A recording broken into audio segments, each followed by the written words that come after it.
What's up, guys? Welcome back to the Other Guys on the Badlands Podcast Network. I'm joined by I'm Jake Chatsky, and I'm joined by my co-host, who has been on every podcast under the sun the last week, but we got him back on his flagship show, and I'm calling this your flagship show from now on. Paul Kilgallen. Paul, how you doing? I'm good. I'm good. I'm traveling again this week, which is unfortunate because it's for my real job. But I'm good. I have been busy the last week. It's fun. I like as many reps as possible, so I'm down for it. I just hope the listeners aren't getting tired of me. No, I'm certainly not. I've been listening to you all week. It's been awesome trying to build this show in a way that doesn't involve you repeating yourself too often, too. So we'll probably talk about some different things than some other podcasts. But if you haven't watched the roundtable from yesterday, it was incredible. So definitely go check it out. 50 minutes of awesome Jets content in the off season, which we all love. But Paul, I wanted to start first on I guess more of a personal note of we obviously got to live the combine through you with your daily updates and things like that, but now a few days coming out of it, you're back to your real job. Like, we were joking and talking all about your first combine experience leading up to it. Like, how was it now that it's finally over? It was so much better than even what my high expectations were. I've been joking with kind of friends in my life that I'm probably entering a midlife crisis because I have now experienced what being in the NFL media is like, and I don't know if I can go back to normal after that. I said it before, but I think the lasting impression for me was how welcoming and friendly everybody was. Like, it was truly like, oh, you have a credential, you're in the club, hey, talk to anybody, right? And there were so many just kind of positive conversations floating around. And it's definitely bizarre to be in that spot and be a nobody essentially, and see people that are not that, and just interact with them. It was a surreal experience. Like, everybody kind of just is the same at the end of the day, and had a ton of fun. I didn't get to try the shrimp cocktail, but I was told that the cocktail sauce is very spicy. I'm actually not a huge shrimp cocktail guy, but I would have done it for the spicy sauce. I was into it for that, but we weren't able to get into St. Elmo's. Actually, we ended up going to a few other restaurants. But overall, it was a great week. I'm glad that we got to go. I'm hopeful that next year we're going to get the whole Badlands crew out there for that, and get a table on Radio Row and all that stuff, and we'll do it even bigger and better.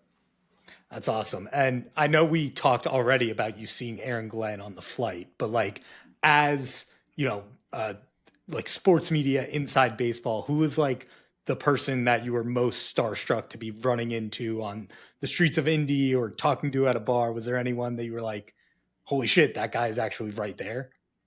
Yeah, it was Sean Payton, and That's and awesome. I encountered Sean Payton in the lounge of the main hotel that's up on the top floor, and I was just hanging out in there, actually doing some work, tweaking some stuff on the website for the event, and he just walked in and he was alone, and I just went up and talked to him, and I made a conscious decision to leave my laptop and my phone and my notebook over at my table, and I walked up and I was like, hey man, if you want to tell me to get lost, that's all good. But can I talk to you for 5 minutes about the Jets? And he was really cool about it. And people told me afterwards that he's not always that cool. So I guess I got very, very lucky. And That's awesome.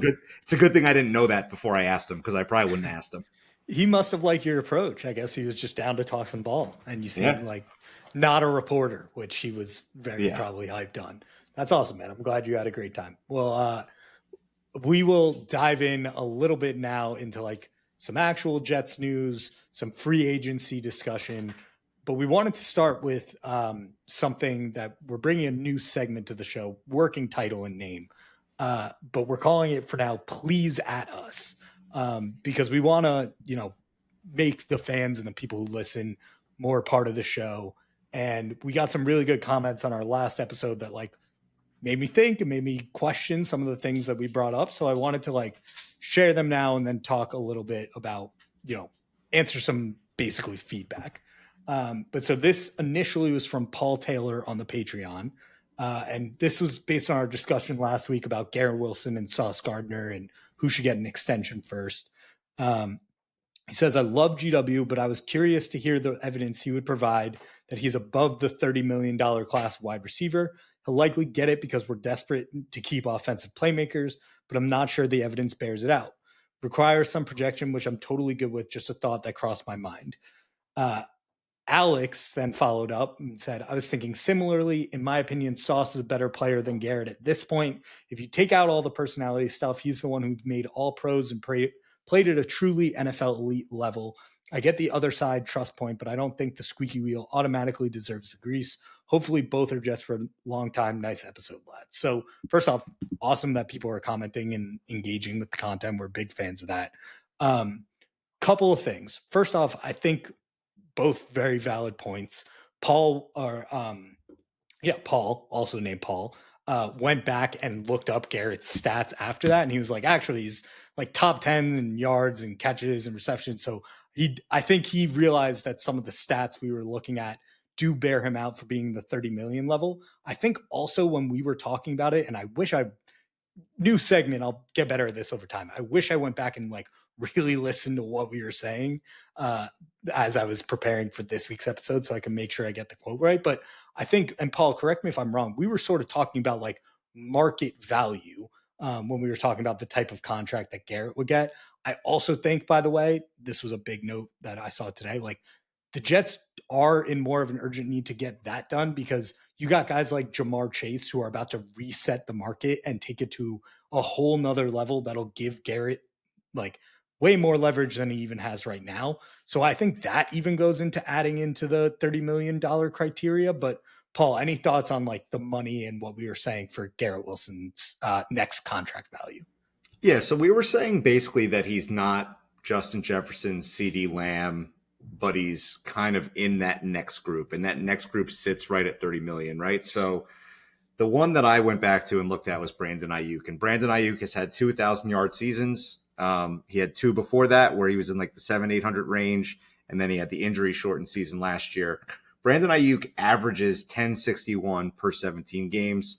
Garrett Wilson right now is averaging 1083 per 17 games. So I think it's a pretty comparable contract to look at and say, okay, we're right on that $30 million number. As far as comparison to Sauce Gardner, yeah, it is just what the market details, right? Like it's corners don't get paid as much as wide receivers in the current NFL. That hasn't always been that way, but that's the way it is right now, right? And yes, Sauce Gardner is going to reset the market on corner. And yes, he has made two All-Pros. I think what the comments got me thinking about was, did I get too kind of emotional about optics and like different things like that? Because the optics of Sauce Gardner pulling up on a tackle are tough for me to swallow. And I've seen it too many times where he seems to get a little timid when he's meeting a ball carrier, or he tackles with his arms out in the flat. And that to me is like a tough thing to get past. And so when we kind of refer to it as like off the field stuff, but it's like not really off the field stuff. It's optics, I think is a better word for it. But then I was thinking about it and I was like, yeah, but Garrett Wilson had a ball hit him in the face mask in the Steelers game, and it went the other way for 6. And that was pretty bad too. That was like a turning point in that game, and some would say a turning point in the season. So I think maybe I'm guilty of focusing too much on Sauce Gardner's warts and almost like casting the two All-Pros aside. But at the end of the day, like it's splitting hairs. We both want both of these players back for sure. I think probably I'll just speak for myself. Probably I got a little over my skis last year with like let's just trade Sauce and let's just see what we can get for him right now. And it was all optically based, right? I think Will made a great point on the roundtable about hearing some things about the influence that some of the other corners had in that room on Sauce. And at the end of the day, he's still like, he's like 24 years old, right? And so the veterans in that room matter. And so I think that's going to be an important position, not so much for like the player you're getting on the field, but more so the man you're getting in the locker room, to be a part of that room with Michael Carter and Sauce Gardner. Because if you can get somebody more on the Michael Carter train, that's just like consummate pro, does all the right things. And it's annoying, right? Because Sauce like kind of does do all the right things. He doesn't go out like he tweets too much.